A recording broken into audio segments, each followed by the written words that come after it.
नमस्कार, मैं हूं मृत्युंजय कुमार झा और अगले आधे घंटे तक कमोडिटी मार्केट पर सबसे बड़ी कवरेज जारी है। हम आपको बताएंगे कि बाजार में किस तरह की हलचल हो रही है और इस हलचल में आप कहां पर ट्रेड ले सकते हैं और साथ ही कमोडिटी मार्केट से जुड़ी हुई महत्वपूर्ण खबरें कौन कौन सी हैं, उसका क्या इंपैक्ट होगा मार्केट के ऊपर, इस पर भी हम बात करेंगे। और आज हमारे साथ कुछ खास मेहमान जुड़े हैं इस कार्यक्रम में। हमारे साथ हैं जिगर त्रिवेदी आनंद रांची के, हमारे साथ सुनील कटके हैं एक्सिस सिक्योरिटीज के, वंदना भारती हैं एसएमसी कॉमट्रेड की, अशोक भाई मीनावाला हैं दाना भाई ज्वेलर्स के। आप सभी मेहमानों का बहुत बहुत स्वागत है इस खास चर्चा में। और आज हम सबसे पहले बात करने जा रहे हैं गोल्ड की और सिल्वर की। गोल्ड का मार्केट कभी तेजी में आता है, कभी गिरावट आ जाती है, कभी हरे निशान में, कभी लाल निशान में। तो अब सवाल यह है कि इस छोटे उतार चढ़ाव के बीच आपके लिए ट्रेड करने का मौका कैसे बनेगा, इसी पर हम बातचीत करेंगे। और साथ ही ये बात करेंगे कि यहां से लॉन्ग टर्म के लिए गोल्ड का मार्केट अब कैसा दिखता है। तो अशोक भाई, मैं सबसे पहले आपसे जानना चाहता हूं, आप चूंकि ज्वेलर हैं, मैं आपसे एक चीज जानना चाहता हूं कि क्या माना जाए, आगे कुछ डिमांड में रिकवरी की उम्मीद आपको दिख रही है? और जो प्राइस अभी हम देख रहे हैं, क्या ये प्राइस आपको लगता है कि आगे बढ़ने वाला है? मुझे तो लग रहा है कि ये जो अभी का जो प्राइस है वो ऑलमोस्ट एक सेटल डाउन प्राइस लग रहा है। इसमें बहुत कम ज्यादा होने की गुंजाइश नहीं दिख रही है। हेलो, जी सुन रहा हूँ सर, बताएं। इसमें कोई कम ज्यादा होने की गुंजाइश नहीं दिख रही है।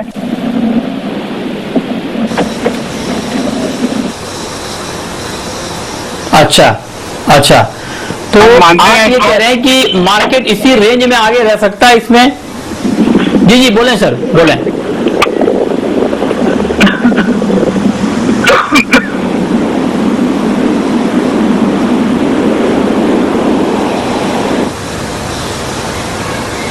लगता है इनसे हमारा ठीक तरीके से संपर्क नहीं हो पा रहा है। हम दोबारा अशोक भाई के पास जाएंगे। लेकिन जिगर, आप बताएं, मैं ट्रेडिंग के पॉइंट ऑफ व्यू से आपसे पूछ रहा हूं, बहुत ही छोटे दायरे में गोल्ड का मार्केट फंसता हुआ दिख रहा है। अभी गोल्ड का प्राइस है 51,430, मामूली बढ़त के साथ मार्केट ट्रेड कर रहा है। इस लेवल पर आज के लिए क्या ट्रेड लिया जाए? Good morning Mrityunjay. देखिए, आज शाम को ईसीबी की मॉनेटरी पॉलिसी है और डॉलर भी 4 हफ्तों की ऊंचाई से थोड़ा बहुत अभी नीचे आ रहा है। फोकस मार्केट का ईसीबी की मॉनेटरी पॉलिसी आउटकम भी रहेगा और दूसरा इवनिंग सेशन में जो इनिशियल जॉबलेस क्लेम्स है यूएस से, उस पर भी फोकस रहेगा। मुझे लग रहा है जिस दायरे में गोल्ड चल रहा है, 1900 जब तक ब्रेक ना करे, पोजिशनली या इंट्राडे में सेल करना रिस्की है, क्योंकि हर निचले स्तर से प्राइसेस में बाउंस आ जाता है स्पेकुलेटिव। अगर मैं उसी हिसाब से बात करूं तो gold October by around 51,400, 51,300 is stop loss, 51,600 ये टारगेट रहेगा। अच्छा, ठीक है। खटके जी, आपका क्या व्यू है? 51,430, अगर इस भाव पर कोई फटाफट ट्रेड लेना चाहे, बिल्कुल करंट मार्केट प्राइस पर ट्रेड लेना चाहे गोल्ड में, तो उनके लिए क्या ट्रेड बनता हुआ आप देख रहे हैं? मृत्युंजय जी, मुझे भी लगता है कि मार्केट थोड़ा तेजी के रुझान में रहेगा। 51,400 450 के रेंज में एक बाई एंट्री इनिशिएट किया जा सकता है। 51,150 का एक सपोर्ट है, वहां पे स्टॉप लॉस मेंटेन करके 51,800 से 51,900 तक का एक लेवल जो है हमें देखने को मिल सकता है। जैसे जिगर ने बताया, मुझे लगता है कि आज ईसीबी की मीटिंग है और मुझे लगता है कि यूरोपियन फ्रंट थोड़ा डेटा पॉजिटिव आने की गुंजाइश है, तो डॉलर में थोड़ी बहुत वीकनेस जो है हमें देखने को मिल सकती है। उसका सपोर्ट जो है हमें गोल्ड के प्राइसेस में देखने को मिल सकता है। तो डे ट्रेडर को मैं करंट मार्केट प्राइस पे बाई ही एडवाइस करूंगा। ठीक है, तो आप कह रहे हैं कि day trader current market price पर बाई कर सकते हैं, ये आपके लिए फायदे का सौदा हो सकता है। वंदना जी, आपका क्या व्यू है? 51,400 के आसपास क्या डे ट्रेडर को बाई करना चाहिए, और अगर हाँ तो टारगेट क्या रखा जाए? जी मृत्युंजय जी, मुझे भी लग रहा है क्योंकि डॉलर इंडेक्स से इंडिकेशंस आ रहे हैं और ईसीबी से लग रहा है कि पॉजिटिव आउटकम्स आनी चाहिए यहाँ पे। मेरे ख्याल से यहाँ पे गोल्ड में बाइंग बनी रहेगी और एक कंसोलिडेशन है। अगर 3-4 दिनों का अगर हम मूव देखें तो यहाँ से एक सपोर्ट ले सकता है 51,480 से ऊपर। मैं यहाँ पे कहूंगी कि एक बार बाय करना चाहिए। और जो टारगेट है मेरा 51,900 का, अगर स्टॉप लॉस यहाँ पे लगा सकते हैं 51,285 रुपए का यहाँ पे। और मुझे लग रहा है कि गोल्ड और सिल्वर दोनों में ही यहाँ पे आज बाइंग मोमेंटम कंटिन्यू रहना चाहिए। ठीक है, तो सारे एक्सपर्ट यही कह रहे हैं कि आप गोल्ड खरीद सकते हैं। 51,800, 51,900 का टारगेट आपको गोल्ड में दिख सकता है। तो 400-500 रुपए की तेजी के लिए आपके लिए गोल्ड में बाइंग का मौका बनेगा, ये राय निकल कर आ रही है ट्रेडिंग के पॉइंट ऑफ व्यू से। हमारे साथ अशोक भाई मीनावाला भी हैं। अशोक भाई, मैं आपसे जानना चाहता हूं सर, ट्रेडर जो हमारे एक्सपर्ट हैं फ्यूचर मार्केट के, उनका तो कहना है कि गोल्ड में अभी तेजी है शॉर्ट टर्म में और खरीद कर चलें, लेकिन लॉन्ग टर्म के लिए क्या आपका आउटलुक कुछ बदला है पहले के मुकाबले, या अभी भी आपको लगता है कि लंबे समय में तेजी ही रहेगी? और अगर हाँ, तो दिवाली या दिसंबर तक एक बार जरा फिर बताएं क्या प्राइस हम देख पाएंगे? नितिन जी, एक बात तो जरूर है कि कोई गोल्ड क्रैश हो जाने वाला की गुंजाइश नहीं दिख रही है, नंबर 1। नंबर 2, जो जिस तरह से मार्केट, फिजिकल मार्केट चल रहा है, इसमें एक लास्ट 1 महीने के जो वातावरण चल रहा था वॉलेटिलिटी का, उसमें एक थोड़ी लेवल की स्टेबिलिटी आई है। और एक रुपी के जो रुपए में आप 51,000 के करीब का जो रेट है, वो एक सेटल होके एक एब्जॉर्ब हो चुका है और एक कंज्यूमर कॉन्फिडेंस भी बिल्ड हो रहा है। तो आई थिंक कि अगर ये 51,000 के करीब में रहता है तो बहुत ही कंजम्पशन के लिए बहुत फायदेजनक है। आपको पता है कि कंजम्पशन का जो डिमांड है और ट्रेडिंग की जो डिमांड है वो टोटली डिफरेंट फैक्टर से चल रहा है। वो दोनों से हकीकत में किसी को कोई लेना देना नहीं है। और मार्केट हकीकत में फैक्चुअल डिमांड के साथ अब जुड़ा हुआ नहीं है, उससे कोई लेना देना नहीं है। जो डिमांड है वो सिर्फ ट्रेडिंग के ऊपर ही जज की जा सकती है। तो we are basically based out of the हकीकत की जो डिमांड है, जो कंज्यूमर बाई कर रहा है, उससे जुड़े हुए हैं हम लोग, और वो हिसाब से हम उसको आंक रहे हैं, मार्केट के कंडीशंस, मार्केट के रेट्स। और हमारा मानना है कि अभी ये 51,000 के करीब में अगर रहता है तो it is going to be a very good thing. Okay, ये आपने ठीक तरीके से समझाया कि आखिर प्राइस गोल्ड का आगे होने क्या वाला है। लेकिन अशोक भाई, मैं आपसे एक चीज और जानना चाहता हूं कि कई जो एक्सपर्ट हमारे साथ जुड़ रहे हैं पिछले कई दिनों से, और आपके ज्वेलर भाई भी हैं, उनका ये कहना है कि चूंकि लॉकडाउन के दौरान शादियां नहीं हो पाई, तो अब वो शादी शिफ्ट हो जाएगी नवंबर दिसंबर में, तो इस दौरान फिजिकल डिमांड में हम एक बड़ी बढ़ोतरी देखेंगे। हालांकि जो तेजी हमने गोल्ड की कीमतों में देखी है, उसमें इन्वेस्टमेंट डिमांड का योगदान ही ज्यादा है, या ज्यादा क्या, या आप यूं कहें कि पूरा का पूरा है। लेकिन क्या अब जो आगे गोल्ड की रैली होगी, इसमें आपको लगता है कि फिजिकल डिमांड का भी एक बड़ा कंट्रीब्यूशन होने वाला है? नहीं, फिजिकल डिमांड भी थोड़ा नवरात्रि के आने से आपको दिखेगा फिजिकल डिमांड में चेंज, क्योंकि गुजरात एक नवरात्रि के समय में बहुत जाग जाता है, बिल्कुल वेस्टर्न इंडिया पूरा जाग जाता है। और दिवाली के समय में तो ऑल ओवर इंडिया डिमांड बढ़ जाती है। तो वो 1 महीना जो होता है वो एक फिजिकल डिमांड के लिए एक्चुअली एक पीक कहा जाता है पूरे साल का। और वो एक पीक जब टच करता है तो उसमें जो फिलहाल जो कंजम्पशन है, मेरे हिसाब से वो सीधा दुगना या तिगना हो जाएगा ऑलमोस्ट, जिस तरह से चल रहा है अभी। मार्केट्स भी अगर आप देखेंगे, जो ऑफिसेज और फैक्ट्रीज है वो शुरू होने जा रही हैं, काफी चीजें चेंज हो रही है। हमारे इंडस्ट्री के अंदर जो बेचने के तरीके हैं वो चेंज हो रहे हैं। अगर आप देखेंगे तो पूरा वर्चुअल कॉन्सेप्ट के ऊपर पूरा बिजनेस होने जा रहा है।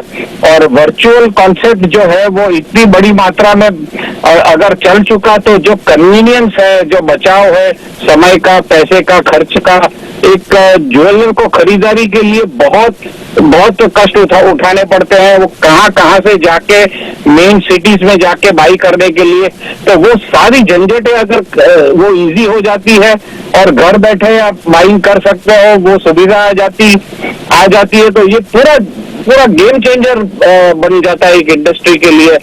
और एक गेम चेंजर बनने से इंडस्ट्री में एक बदलाव भी आ जाता है, एक उछाल भी आ सकता है उसमें कंजम्पशन के लिए।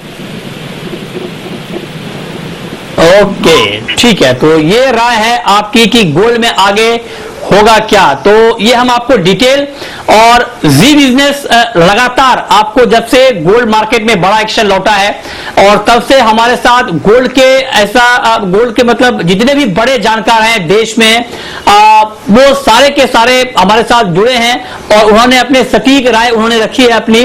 और एक बड़ी बात यह है कि गोल्ड को लेकर जो बात भी जी बिजनेस पर कही गई है सारी की सारी बातें सटीक साबित हुई हैं, आप याद कीजिए। और इसीलिए हमारी ये कोशिश होती है कि सिर्फ फ्यूचर मार्केट के एक्सपर्ट को नहीं बल्कि जो फिजिकल मार्केट को ट्रैक करते हैं, जो ज्वेलर हैं, जो फंड मैनेजर हैं, जो म्यूचुअल फंड वाले हैं, सबको हम जोड़ें और सारे के सारे यहां पर व्यू आपके सामने हो, ये एक बड़ी बात है। बहुत शुक्रिया अशोक भाई मीनावाला जी आपका हमारे साथ गोल्ड पर ग्राउंड रिपोर्ट शेयर करने के लिए। लेकिन अब हम बात करेंगे चांदी की, सिल्वर की।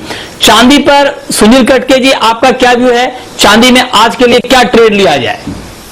मृत्युंजय जी, मुझे लगता है कि चांदी में भी थोड़ी तेजी बरकरार रह सकती है बिकॉज आज ईसीबी का मीटिंग है, तो ईसीबी के मीटिंग में जो पॉजिटिविटी आएगी तो उससे थोड़ा बहुत जो डॉलर में वीकनेस रहेगा उसका सपोर्ट मिलेगा। और दूसरा जो वैक्सीन में डिले हमको नजर आते हुए देखने को मिल रहा है उससे हो सकता है कि आने वाले समय में फिस्कल स्टिमुलस पे फिर से ज्यादा फोकस आ जाए यूएस फ्रंट पे, उससे इन्फ्लेशन जो है बढ़ सकता है और वो इन्फ्लेशन का बढ़ना मोर और लेस चांदी और गोल्ड के लिए एक अपॉर्चुनिटी बेनिफिट के तौर पे साबित हो सकता है। तो मैं आज के लिए डे पर्सपेक्टिव से भी एक बाय रेकमेंड करूंगा।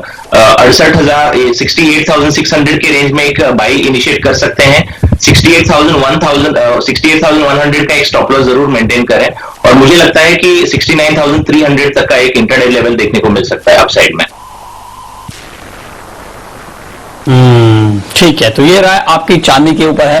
अब वक्त है ब्रेक का और ब्रेक के बाद हम बात करेंगे क्रूड की, मेटल की और एग्री की। आप बने रहे हमारे साथ।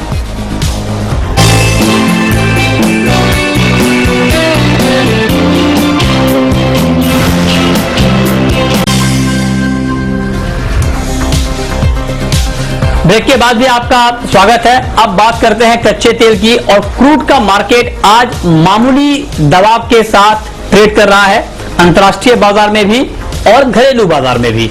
18 रुपए की कमजोरी है एमसीएक्स पर कच्चे तेल में, 2785 का लेवल है इस वक्त क्रूड में। क्या किया जाए वंदना जी क्रूड में?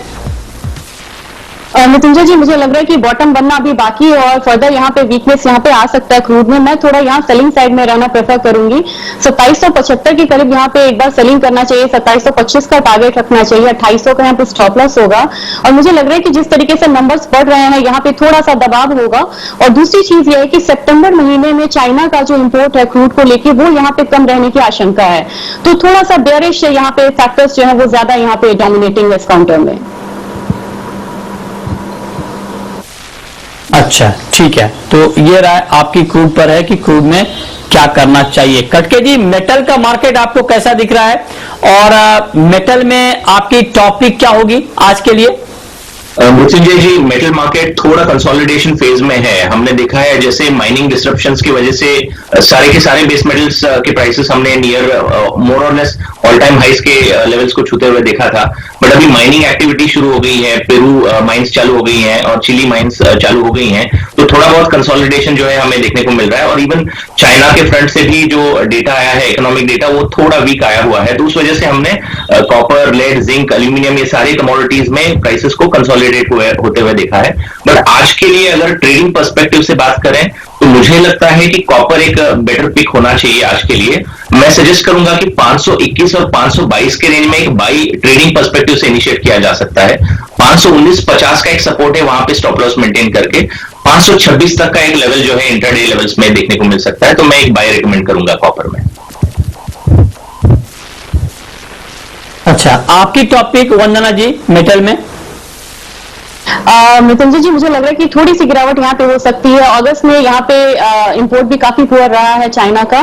मुझे लग रहा है कि थोड़ा सा और गहरा सकता है यहाँ पे गिरावट कॉपर में और 517 तक प्राइसेस एक बार आ सकते हैं। तो ऑलरेडी यहाँ से 520 है, तो 2-3 रुपए तक की गिरावट के लिए यहाँ पे सेलिंग कर सकते हैं। और यहाँ पे जो स्टॉप लॉस है वो करीब थोड़ा सा इसे मॉडिफाई कर ले, 523.5 का लगा के चल सकते हैं। ठीक है, नेचुरल गैस का मार्केट आपको कैसा लग रहा है सुनील कुमार खटके जी, और आज के लिए क्या ट्रेड लिया जाए? जी एक्चुअली एनजी मार्केट देखिए ओवरऑल यूएस के टेम्परेचर फ्रंट पे बहुत ज्यादा डिपेंडेंट है। अभी हमने देखा है कि मार्केट कंसोलिडेट होके तकरीबन 175 के रेंज में सर्वाइव हो रहा है नेशनल गैस का प्राइस, और मुझे लगता है कि आने वाले समय में जैसे अभी सितंबर, अक्टूबर और नवंबर जो है एक फॉल सीजन के तौर पे माना जाता है, जहां पे ना ही टेम्परेचर बहुत ज्यादा ना ही बहुत कम होता है, और नवंबर से विंटर शुरू होगा।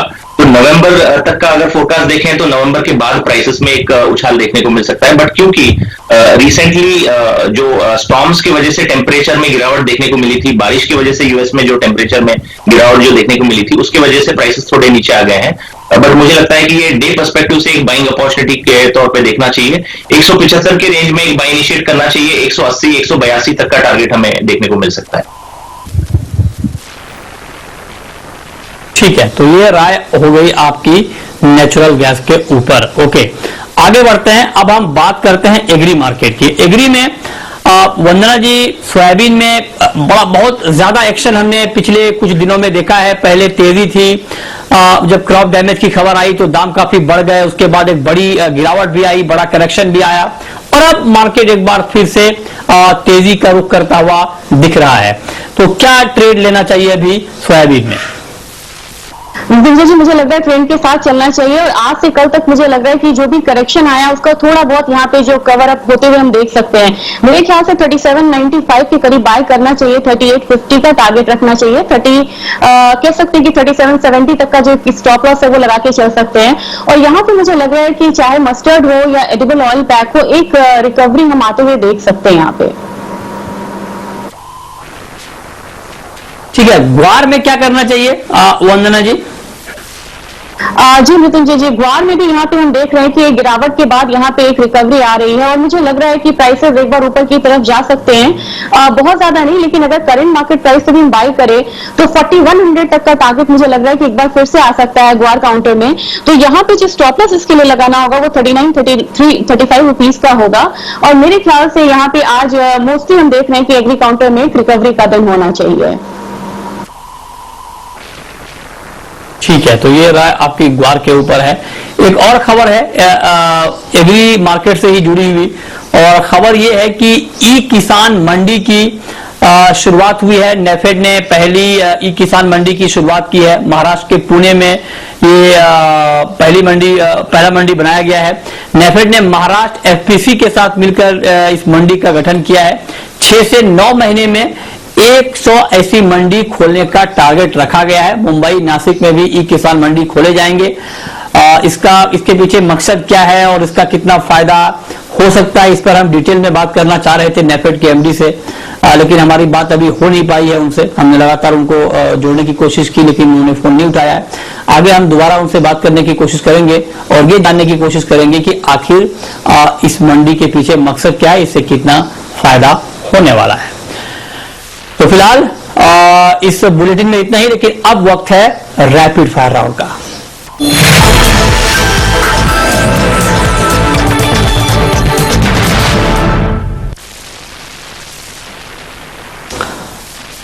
वंदना जी, आपकी पहली रैपिड फायर कॉल। मृत्युंजय जी, गोल्ड बाय करके चलना चाहिए 41,485 के लेवल पे, 51,485 के लेवल पे। यहाँ पे टारगेट रहेगा 51,900 का। स्टॉप लॉस लगा के चलना होगा 51,285 रुपीज का। आपकी कॉल खटके जी है कि क्रूड ऑयल में सेल करके चलना चाहिए इंट्राडे के लिए। 2790, 2800 के रेंज में सेल करना चाहिए। 2830 का स्टॉप लॉस मेंटेन करें और 2710 का टारगेट कर सकते हैं। आपकी आखिरी कॉल। मृत्युंजय जी, ग्वार में बाय करके चलना चाहिए। यहाँ पे 3985 के लेवल पे बाय करना चाहिए, 4100 का टारगेट रखना चाहिए। स्टॉप लॉस यहाँ पे होगा 3935 रुपीज का। ठीक है, बहुत शुक्रिया वंदना जी आपका, सुनील खटके जी आपका हमारे साथ जुड़ने के लिए, बताने के लिए कमोडिटी में कहां पर कमाई के मौके बनेंगे। तो फिलहाल इस बुलेटिन में इतना ही, छोटा सा ब्रेक, लेकिन ब्रेक के बाद देखिए कॉर्पोरेट रडार। नमस्कार।